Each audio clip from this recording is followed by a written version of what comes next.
Hello दोस्तों, मैं दीपक तिवारी आपके अपने परिवार the physics point YouTube channel में एक बार फिर से अभिनंदन करता हूं। दोस्तों, जो प्रीवियस टॉपिक में मैंने आपको वीडियो पढ़ाया था उसमें chapter first Coulomb's law and the electric field it means coulomb के नियम और वैद्युत क्षेत्र की टॉपिक की बेसिक जानकारी दी थी दोस्तों। तो आज की टॉपिक में हम आपको पढ़ा रहे हैं क्या, कूलाम का नियम। जी हाँ दोस्तों, आज की टॉपिक में हम आपको पढ़ाएंगे कूलम्ब्स लॉ। चलिए टॉपिक की तरफ चलते हैं। इसी के साथ मेरे मित्रों को, आप सभी को गुड मॉर्निंग, राधे राधे, राम राम। चलिए दोस्तों, टॉपिक क्या है केयर करके समझिएगा, समझने में भी मजा आएगा गाइस। देखिए कूलम्ब्स लॉ, कूलम्ब्स लॉ कहने का मतलब कूलाम का नियम। केयर करके टॉपिक को समझिएगा, समझ आएगा। इन 1785 मतलब 1785 ईस्वी में French scientist Coulomb's give a rule based on the experiment.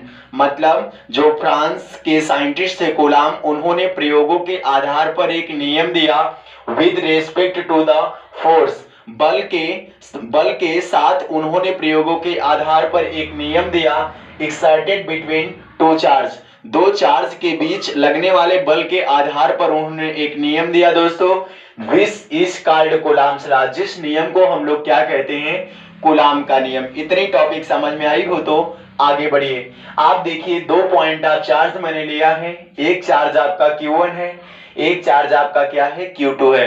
वो दोनों चार्ज गैस एक दूसरे से स्मॉल आर मीटर दूरी पर रखे गए हैं, स्मॉल आर मीटर डिस्टेंस पर रखे गए हैं।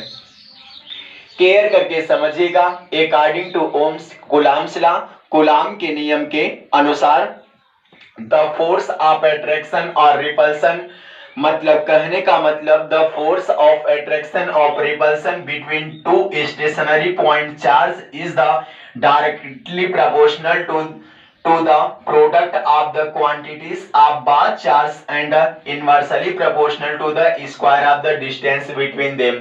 गाइस कहने का यह मतलब कि दो स्थिर बिंदु आवेशों के बीच लगने वाले आकर्षण अथवा प्रतिकर्षण बल के उनकी मात्राओं के गुणनफल के अनुक्रमानुपाती तथा उनके बीच की दूरी के वर्ग के व्युत्क्रमानुपाती होता है। आप देख सकते हैं गाइस, अट्रैक्शन व रिपल्सन फोर्स क्या होगा। सबसे पहले मैंने आपको बता दूं कि अगर कोई ऑब्जेक्ट हमारी तरफ आता हुआ प्रतीत होता है, मतलब कोई मैग्नेट किसी आयरन को अपनी ओर एक्सेप्ट करता है, तो मैग्नेट और आयरन के बीच गाइस जो फोर्स अप्लाई होता है वह अट्रैक्शन फोर्स होता है, इट मींस आकर्षण बल होता है। ओके दोस्तों, वही रिपल्सन फोर्स क्या होता है, प्रतिकर्षण बल जिसे हम आप कहते हैं।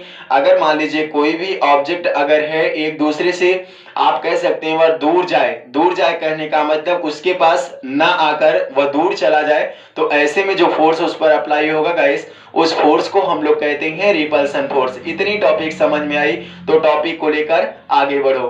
गाइस मैं आपको एक बात और बताना चाहूंगा, प्रीवियस वीडियो में मैंने आपको बताया था कि अट्रैक्शन व रिपल्सन फोर्स के बिटवीन अप्लाई हुए फोर्स को आप कहते क्या है, जानते हैं, इलेक्ट्रिक फोर्स। केयर करके टॉपिक को समझिएगा। आइए टॉपिक की बात हम लोग करते हैं। कह रहा है क्या कि द फोर्स ऑफ अट्रैक्शन और repulsion between two stationary point charge is the directly proportional to the product of the quantities of both charges. Both charge कहने का मतलब गाइस Q1 व Q2, दो स्थिर बिंदु आवेशों के बीच लगने वाले आकर्षण एवं प्रतिकर्षण बल के मात्राओं के गुणनफल के अनुक्रमानुपाती। कहने का मतलब यह प्रोपोर्शनल टू Q1 कितना हो जाएगा, Q2। गाइस इक्वेशन नंबर कितना बना लिया मैंने, फर्स्ट। ओके डियर, ध्यान से समझिएगा। वह कह रहा है क्या, and inversely proportional to the square of the distance between them।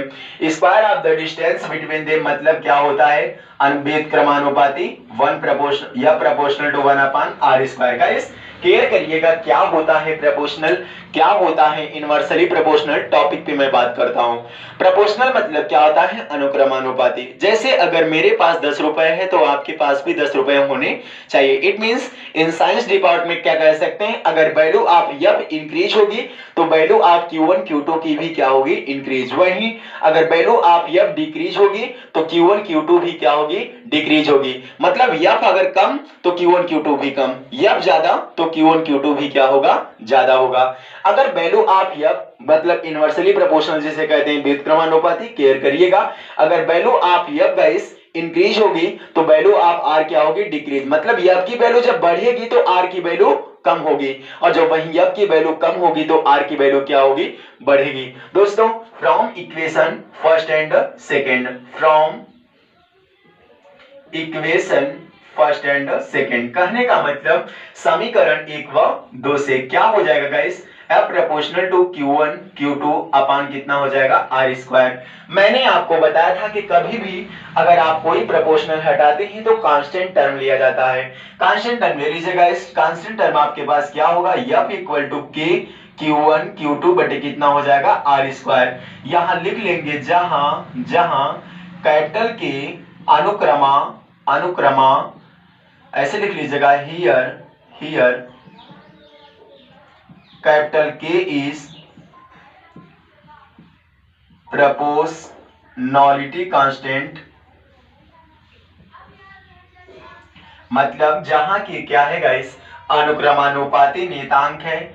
Value of के इज 1/4 पाई एप्सिलॉन 0 के आर 9 इंटू 10⁹ न्यूटन मीटर का स्क्वायर पर कूलम का स्क्वायर। कहने का मतलब यहाँ आपका जो के है अनुक्रमानुपाती नियतांक है, के का मान 1/4 पाई एप्सिलॉन 0 के अथवा 9 × 10⁹ न्यूटन मीटर स्क्वायर पर कूलम का स्क्वायर होता है। आइए गाइस टॉपिक की तरफ बढ़ते हैं। आगे जब चलोगे गाइस क्या मिलेगा, F equal to 9 into 10⁹ newton metre square पर कूलम का स्क्वायर इंटू Q1 Q2 बटे कितने हो जाएंगे, R square. This implied that F equal to 1/4 pi epsilon 0 के Q1 Q2 अपान R स्क्वायर। यहां लिख लेंगे hence this law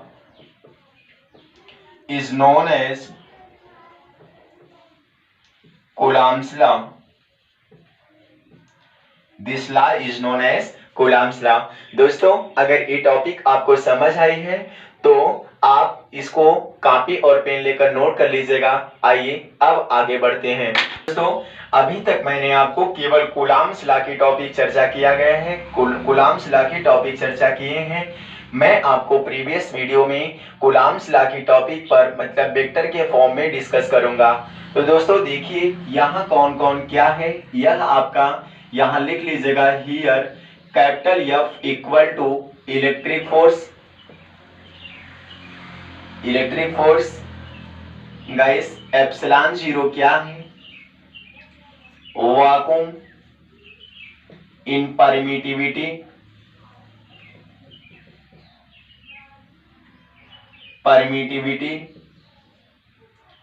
value of epsilon 0 8.85 into 10⁻⁻12 coulomb का स्क्वायर पर न्यूटन मीटर का स्क्वायर। ये क्या है गाइस, डाइलेक्ट्रिक है। वैल्यू आपकी क्या होती है guys, +1 for water R +1 more for air की कंडीशन में। ओके गाइस, Q1 Q2 क्या है, पॉइंट ऑफ चार्ज है। R क्या है guys, distance between 2 point of charge है, 2 पॉइंट ऑफ चार्ज है। ओके गाइस टॉपिक समझते रहिएगा, समझ आएगा। यहाँ F आपका क्या है, वैद्युत बल है। एप्सिलॉन 0 क्या है, निर्वात में वैद्युतशीलता है। वैल्यू ऑफ एप्सिलॉन 0 क्या होगी गाइस, 8.85 इंटू 10⁻⁻12 कूलम का स्क्वायर पर न्यूटन मीटर का स्क्वायर। के क्या होता है दोस्तों, परावैद्युतांक होता है। वैल्यू ऑफ के क्या होती है, 1 होती है वाटर के लिए और 1 से अधिक किसके लिए होती है, एयर के लिए होती है। Q1 Q2 क्या है गाइस, दो बिंदु आवेश हैं और R क्या है, दो बिंदु आवेशों के बीच की दूरी। चलिए दोस्तों पुनः अब हम आगे बढ़ते हैं। कुछ टॉपिक मैं आपको बताऊंगा, जो टॉपिक कि कैसे आप जानेंगे 1/4 pi epsilon 0 equal to 9 into 10⁹ newton metre का स्क्वायर पर कूलम का स्क्वायर होता है, और वैल्यू आप एप्सिलॉन 0 8.85 इंटू 10⁻⁻12 कूलम का स्क्वायर पर न्यूटन मीटर का स्क्वायर होता है। कैसे होता है, आइए टॉपिक पर डिस्कस करते हैं। दोस्तों समझिएगा, समझने का यह मतलब कि मैं आपको बताऊंगा अब नोट पॉइंट की कंडीशन में।